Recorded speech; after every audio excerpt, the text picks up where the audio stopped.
for demand, and that spills into equities because it whispers recession. Ashlock, we don't have consensus numbers on this one. Without that anchor, how are you defining tighter or larger? The last 3 weeks have averaged a draw of 2.1 million barrels. Fair point, Patrick. That 2.1 million is our baseline. Anything under a million draw and energy rotates weaker. Anything over 3 million and you're looking at short covering into close. I'm watching the energy sector's relative strength. It's held above its 50-day line all week. A miss here could break that support and accelerate the sell-off we've been expecting. Then we're aligned. A beat holds the line and de-risks equities. A miss fractures it. Energy leads first, then contagion spreads.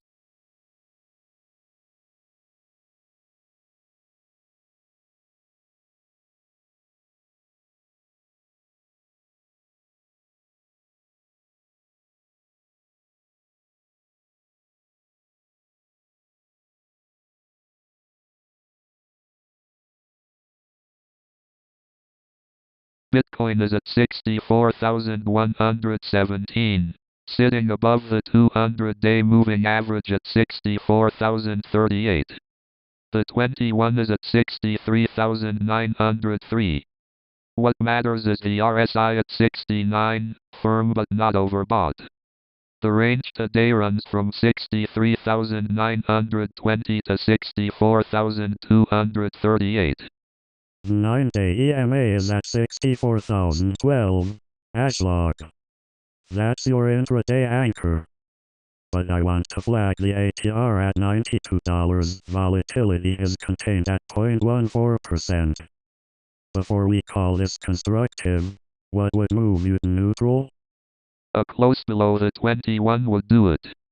That's the line. Ethereum, though, that's where I see actual pressure. The RSI is at 76. Overbought territory. ETH resists at 1914.53. It's above the 200-day at 1888.70, but the momentum is stretched. Solana is different, RSI at 64 with stacked moving averages. That's the cleaner setup. Agreed on Solana. But XRP concerns me. Neutral RSI at 50.9, moving averages stacked tight, and support bunches at 19 cents. One break and it compresses.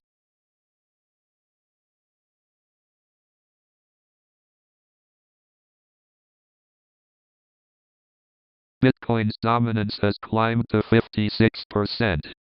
That's meaningful because it tells us capital is rotating into the safest asset in the crypto complex. Ethereum's share dropped to 10% while alts collectively lost ground to 34%. The entire market moved up 0.25% in 24 hours, but the composition shift matters more than the absolute gain. I'd push back on safest there, Ashlock. Bitcoin's volatility premium hasn't compressed, we're still seeing 2 to 3% daily swings. What would change your view that this dominant shift reflects genuine flight to quality versus simple profit taking from alts into the largest liquidity pool? Fair point, Patrick. If dominance stays above 55% through the next 2 weekly closes, I'll concede it's structural. Below that, you're right, it's rotation, not conviction.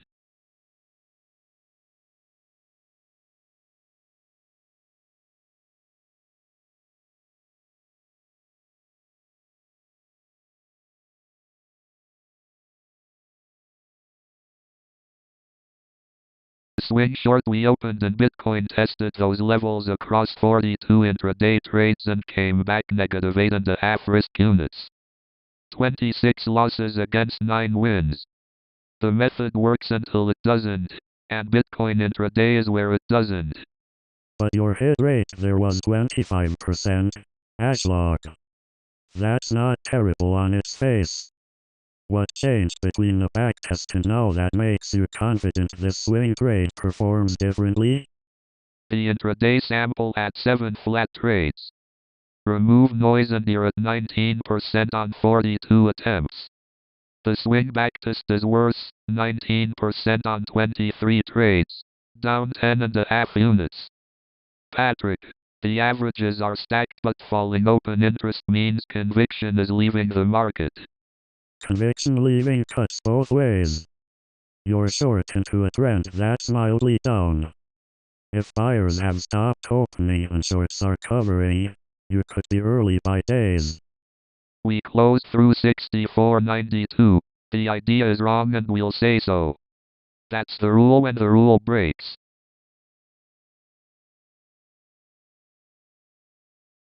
$308,000 Bitcoin buy just absorbed at 64,105.8. That's a 32 times multiple on the typical print size. The order went through 13 seconds ago.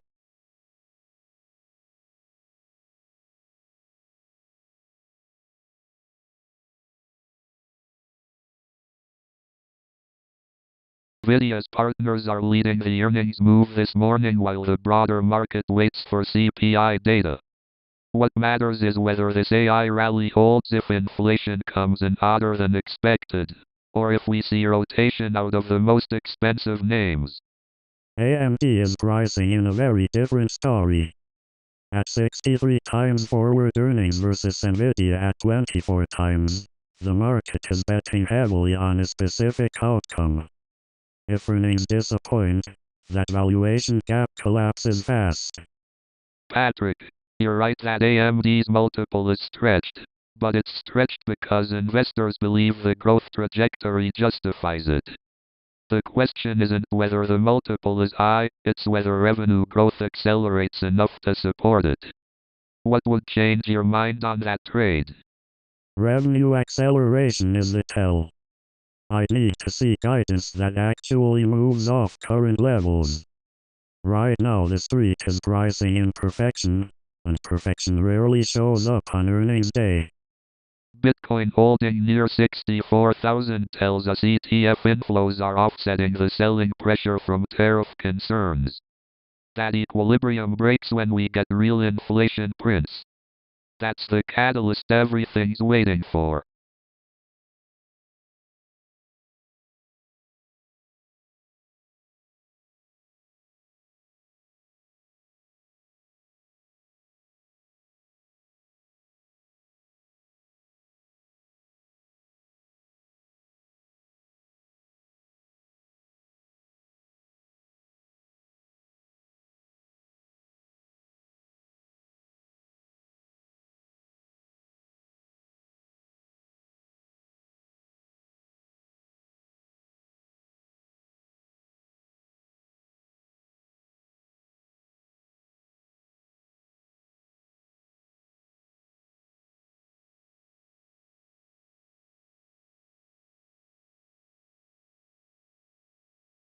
Ethereum open interest just climbed 0.5% to 750,000 contracts.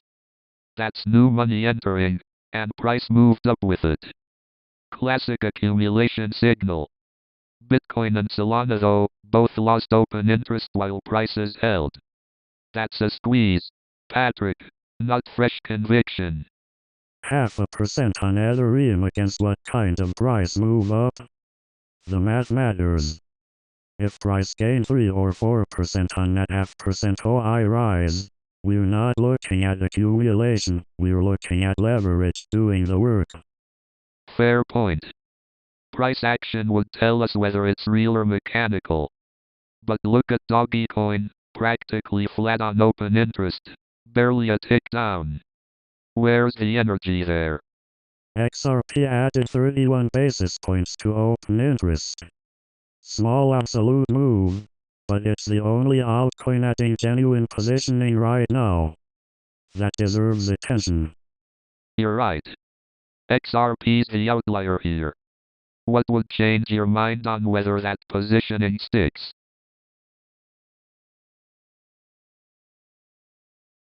$308,000 Bitcoin buy just got absorbed at 64,105. That's 52 times the median trade size. The print went through just 4 minutes ago.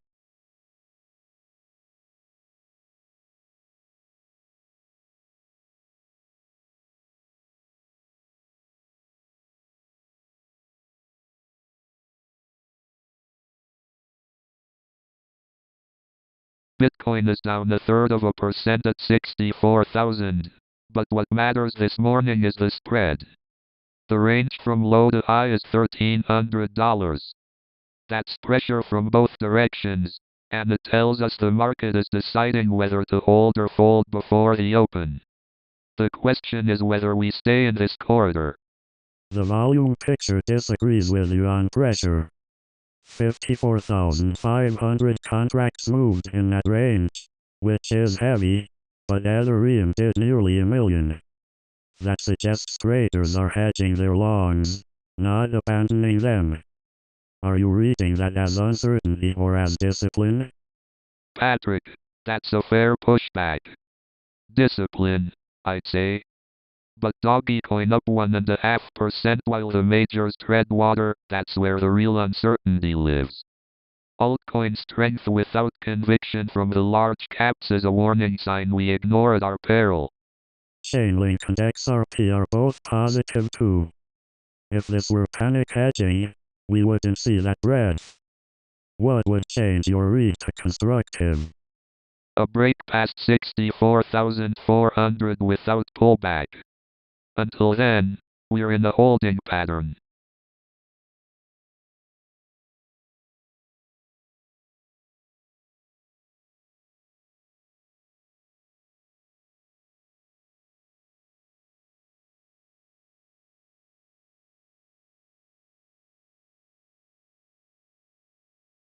Avalanche is the real story this morning, down 3.5% while most names hold ground.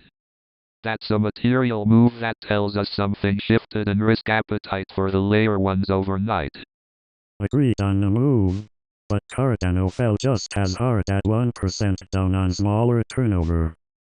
What's your read? Is this broad altcoin weakness or specific to Avalanche's ecosystem? Patrick, the turnover matters here. Cardano moved 53 million in 24 hours. Avalanche did 26 million on a similar price base. The selling pressure on Avalanche is concentrated, not distributed. That's a fair distinction. Though I'd note Dogecoin and XRP both gained ground here despite the broader hesitation. Exactly. The market's not rejecting crypto. It's rotating out of compute narratives into payments. That's discipline, not panic.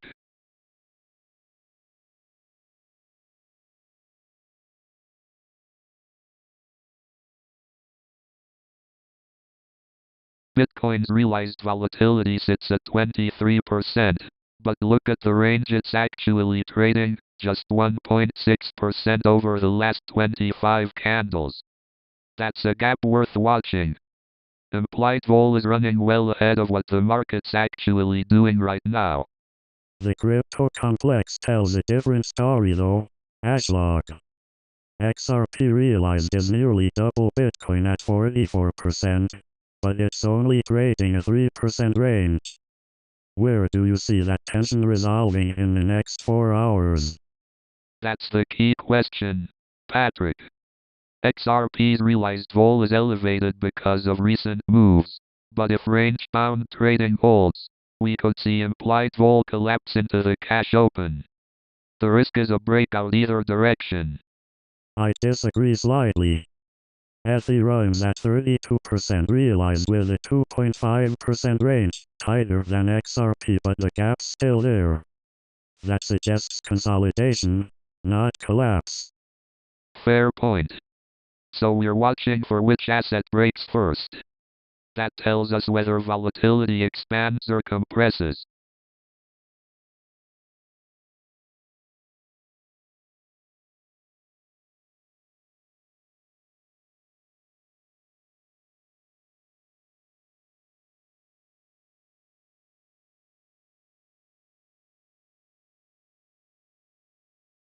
BNB is trading down toward 608, but the setup breaks if we see 616.86. Here's why.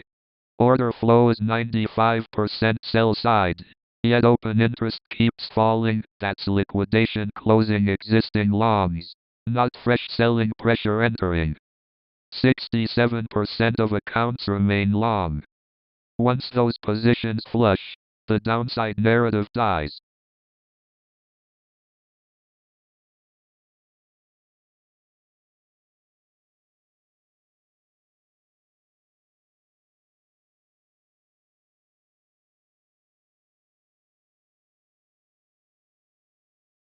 Retail's positioned heavily long across the board, especially in XRP where nearly 80% of traders are buyers.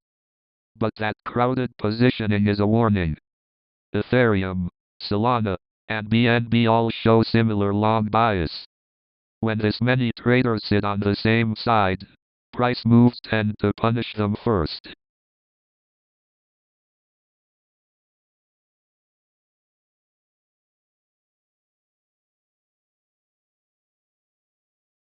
Dogecoin's up 1.9% to 7 cents. Chainlink gained 1.6%, and XRP added 0.33%. What's interesting is the distribution. These aren't concentrated moves. The real story is on the downside. Avalanche is down 3.5%, Polkadot off 1.6%, Cardano down just over 1%. Patrick, does that kind of symmetric weakness worry you?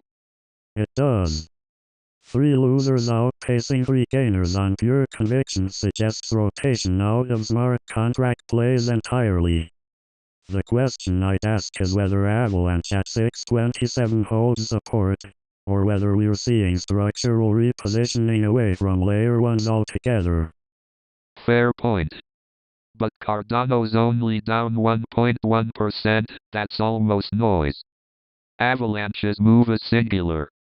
Are you saying the damage is concentrated, or are we watching early margin calls across the sector? Concentrated. Avalanche broke below 650 this morning. If retail follows, we'll know it's broader. Until then, I'm watching whether the other two hold their levels. Then volume confirms your thesis or it doesn't by midday.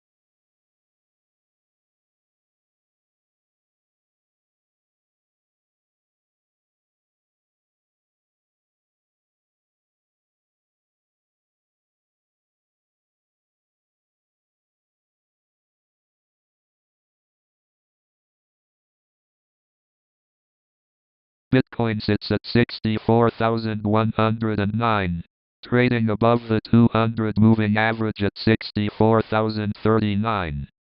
The 21 is at 63,921. What matters here is the RSI at 68.6, firm but not overbought. The resistance tier runs from 64,154 up to 64,238. Ashlog. I hear the structure, but Ethereum's RSI is at 74.6. That's overbought territory. The 21 sits at 1899 against a price of 1908. How do you reconcile the crypto-wide strength when the largest out is already extended? Fair question. Ethereum's above its 200 at 1889, and the resistance at 1915 is tight, less than 1% away. The trend strength is a 5 across the board on these 5 names. But you're right to flag the overbought condition. That's the risk, not the opportunity. Solana and XRP are stacked perfectly, both at 64 and 50 on RSI respectively. Neither is extended. If Ethereum rolls over, does the thesis hold for the rest?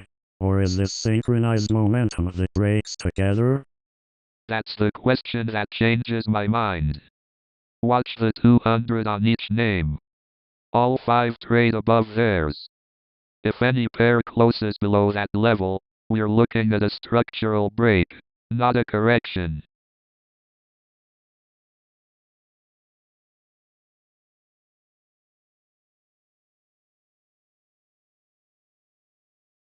Avalanche's decline masks what's actually happening in the upper tier.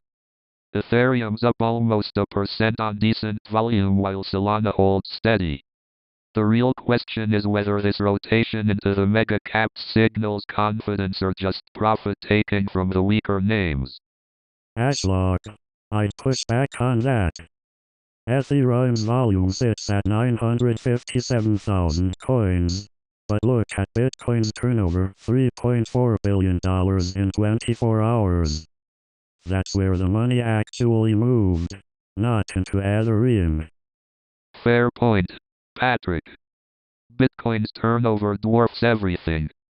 But Ethereum and BNB both gained ground while Avalanche cratered. That divergence matters more than raw dollar volume. What would make you see that rotation as intentional rather than noise? Show me Ethereum holding above 1900. Until then, I'm calling it a dead cat bounce. The technicals don't support sustained strength here. Then we're watching the same setup differently, and that's fine. The market opens in minutes.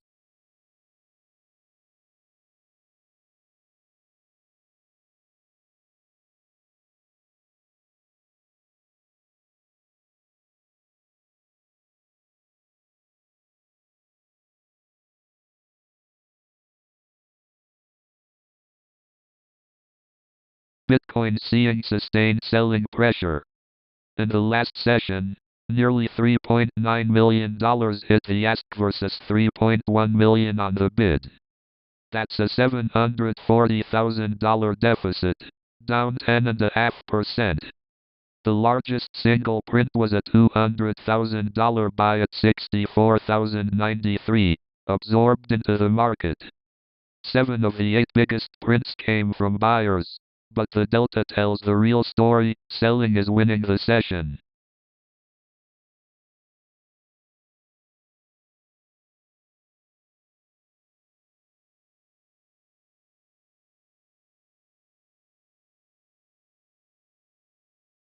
Markets are pricing in a hold from the Fed after today's inflation print.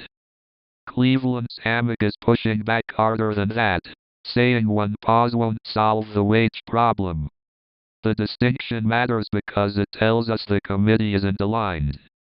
Ashlock, but the futures are already pricing in cuts by year-end, not holds. What data would actually change your mind on the terminal rate? That's the real question. If wage growth outpaces inflation by more than 2%, the narrative flips entirely. Right now we're still in a squeeze that favors neither bulls nor bears. Fair point. I'll note the AI sector's rallying despite the uncertainty. When earnings matter more than rate direction, that's a signal that trades